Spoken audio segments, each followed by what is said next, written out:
আরে রাহুল, কেমন আছিস তুই? অনেক দিন হলো তোর কথা নাই, বার্তা নেই। আজ হঠাৎ কি মনে করে তোর এই বন্ধুর বাসায়? এখন কি মনে পড়লো তোর বন্ধুর কথা? কতদিন হয়ে গেছে তুই আসিস না। আরে দোস্ত, তুই তো জানিস আমি একজন লেখক, আর লেখকের কাজ হচ্ছে লেখালেখি করা। আমি এখানে এসেছি গ্রাম বাংলার নতুন কোনো ইউনিট গল্প লিখতে। আচ্ছা, তুই কি সম্পর্কে গল্প লিখবি ভেবেছিস? আমাকে বল, আমি যদি কোনো সাহায্য করতে পারি তোকে। আমি শুনেছি নাকি এই গ্রামে এক রাক্ষসীর উৎপাত হয়েছে। আমি তার সম্পর্কে একটি গল্প লিখতে চাই, যাতে মানুষ আমাকে চেনে। ও আচ্ছা, ঠিক আছে, তোকে সব বলবো। আচ্ছা, আমাদের সাথে পড়তো রিনা আছে না? রিনার অবস্থা কি এখন? চল তোকে ওর কাছ থেকে বেড়াই নিয়ে আসি। আরে রিনা, দেখ কে এসেছে, চিনতে পারছিস? এ হচ্ছে রাহুল, আমাদের সেই ছোটকালের বন্ধু। রে রাহুল, তুই কত বড় হয়ে গেছিস, তোকে চেনাই যায় না তো। তুই কেমন আছিস? আজ হঠাৎ মনে করে আমাদের এইখানে, কি মনে করে এসেছিস এখানে? তুই তো জানিস আমি একজন লেখক। আমি এখানে আসছি নতুন কোনো গল্প লিখবো বলে, নতুন অ্যাডভেঞ্চারে। ও আচ্ছা, বুঝতে পারছি।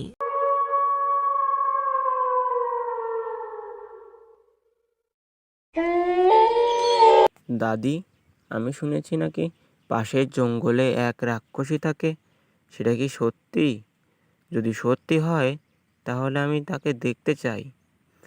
মানুষে বলে ও নাকি মানুষকে মেরে খেয়ে ফেলে। হ্যাঁ দাদু ভাই, তুমি ঠিকই বলেছ। আসলে এক রাক্ষসী আছে যে সবাইকে ধরে খেয়ে ফেলে। দাদি, আমি সত্যি দেখতে চাই। ওই রাক্ষসী আছে নাকি সবাই মিথ্যা কথা বলে? আমি কি যাব রাক্ষসীকে দেখতে নাকি যাব না? তুমি বলো না দাদি। বাচ্চা, আমি শুনেছি নাকি ও সবাইকে মেরে ফেলে, আর ও পূর্ণিমার রাতে ছাড়া বের হয় না। কালই তো পূর্ণিমা। ঠিক আছে দাদি, কাল রাতেই আমি যাব, দেখব সত্যি পেতনি আছে কি না। পূর্ণিমার দিন রাতে রাহুল হারিকেন নিয়ে বের হয়ে যায় রাক্ষসীকে দেখার জন্য।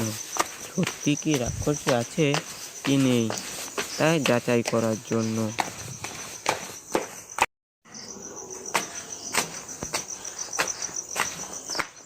আর কত হাঁটবো, অনেক তো হেঁটেছি, এখনো তো রাক্ষসীর দেখা পাই না।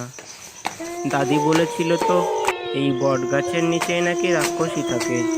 দেখি, রাক্ষসী, রাক্ষসী তুমি আছো? রাক্ষসী, রাক্ষসী তুমি নাকি খারাপ। আমার দাদি বলে তুমি নাকি সবাইকে মেরে ফেলো, এ কি সত্যি? তোর দাদি যা বলেছিল সবকিছুই সত্যি। আমি সবাইকে মেরে ফেলি। কেন তুমি সবাইকে মারো, আমাকে একটু বলবা? আমি শুনতে চাই, বুঝতে চাই, জানতে চাই। আমার কথা কেউ শুনতে চায় না, তুই শুনবি আমার কথা? তাহলে আমি বলবো তোকে আমার কথা। হ্যাঁ, আমি শুনবো, তুমি বলো। আমি আগে এই গ্রামেই থাকতাম, কিন্তু আমাকে চোর করে এখানে এনে মেরে ফেলে। তারপর থেকে আমি উন্মুক্ত আত্মা হয়ে গেছি, হয়ে আমি এই গাছেই থাকি, আমাকে কেউ মুক্তি দেয় না। তুই এসে আমার কথা শুনবি। কমলা ফুলের, কমলা ফুলি, কমলা লেবুর ফুল। কমলা ফুলের বিয়ে হবে কানে মুক্তির দুল। কমলা ফুলের বিয়ে দেখতে যাবে, ফলার খাবে চন্দন আটিয়ে। কোথায় থাকে কমলা ফুলি, শিলেটা আমার ঘর দিয়ে দিয়ে বলে দেখতে যাবো পাখা দিয়ে ভর।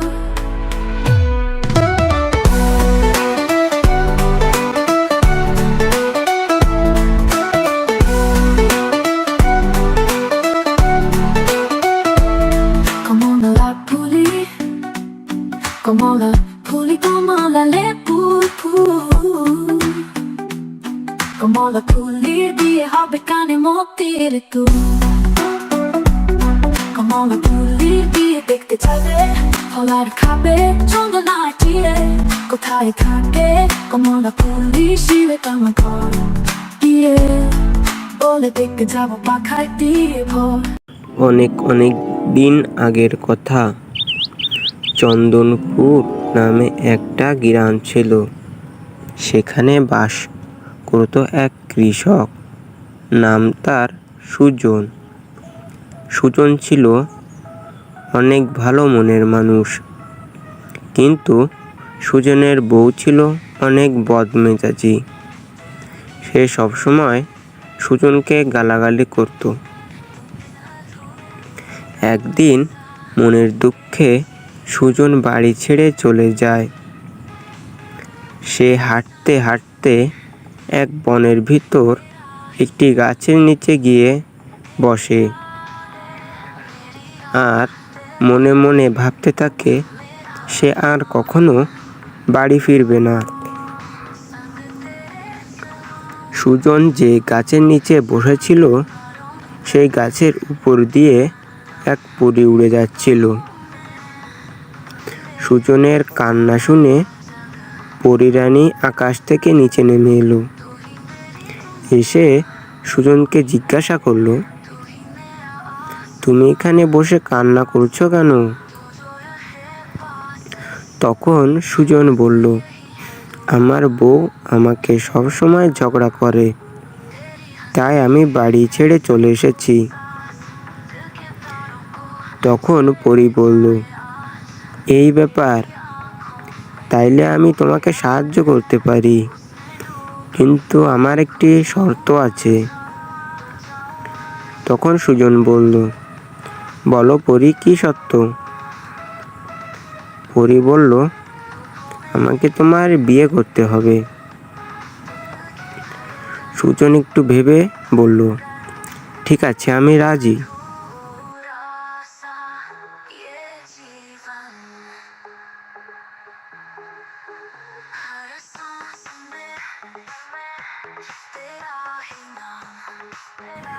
তখন পরী তার মন্ত্র বল দিয়ে সুজনের বউকে একটি পাখিতে পরিণত করলো।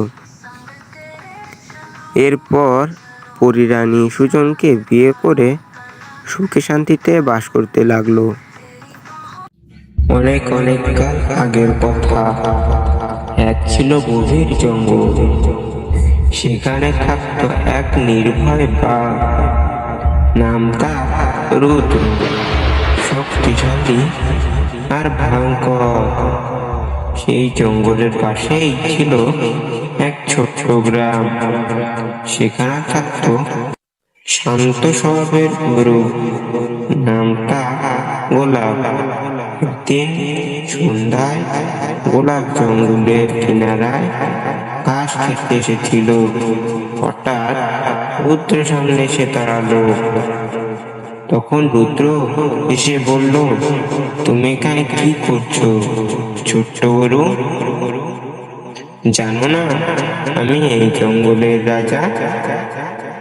তখন গোলাপ শান্ত স্বরে বলল, আমি জানি তুমি কত শক্তিশালী, কিন্তু আমি এখানে শুধু একটু ঘাস খেতে এসেছি। তখন রুদ্র বলল, তুমি কি ভয় পাচ্ছ না আমাকে? তখন গোলাপ বলল, ভয় ভয় তো পাইনি, কিন্তু তুমি যদি আমার বন্ধু হতে তাহলে তো ভয় পাওয়ার কিছু থাকতো না। তখন রুদ্র এসে বলে, বন্ধু, আমি অনেক হিংস্র জন্তু আর তুমি গ্রামের শান্ত প্রাণী, আমরা কিভাবে বন্ধু হব? গোলাপ তখন বন্ধুত্বে শক্তি আর দুর্বলতা দরকার নেই, দরকার বিশ্বাস আর ভালোবাসায়। তখন রুদ্র কিছুক্ষণ চুপ করে থাকলো। সে এতদিন ভাবতো ভয় দেখিয়ে সবাইকে নিয়ন্ত্রণ করা যায়, কিন্তু এই গরুটি ভিন্ন। সে ভয় পাচ্ছে না এবং বন্ধুত্বের কথা বলছে। পরের দিন থেকে রুদ্র আর গোলাপ প্রতিদিন দেখা করতে লাগলো। রুদ্র তার শিকার করা খাবার থেকে গোলাপকে ফল এনে দিত, আর গোলাপ গ্রামের কাছ থেকে নিয়ে আসতো তার মাংস। তাদের বন্ধুত্ব ধীরে ধীরে গভীর হতে লাগলো। একদিন জঙ্গলে কিছু হিংস্র শেয়াল গোলাপকে আক্রমণ করতে এলো। গোলাপ ভয় পেয়ে চিৎকার করে বলতে লাগলো, রুদ্র আমাকে বাঁচাও, রুদ্র আমাকে বাঁচাও। তখন রুদ্র গর্জন করে ছুটে এলো।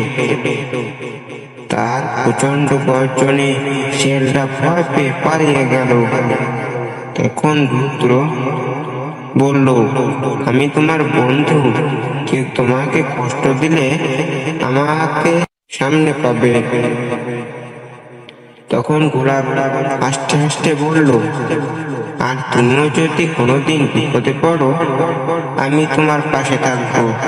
এভাবেই এক বাঘ আর এক গরু অসম্ভব মনের হওয়া বন্ধুত্বে সত্যি হয়ে উঠল। বন্ধুত্বের শক্তি নয়, বরং বিশ্বাস আর ভালোবাসায় আসল।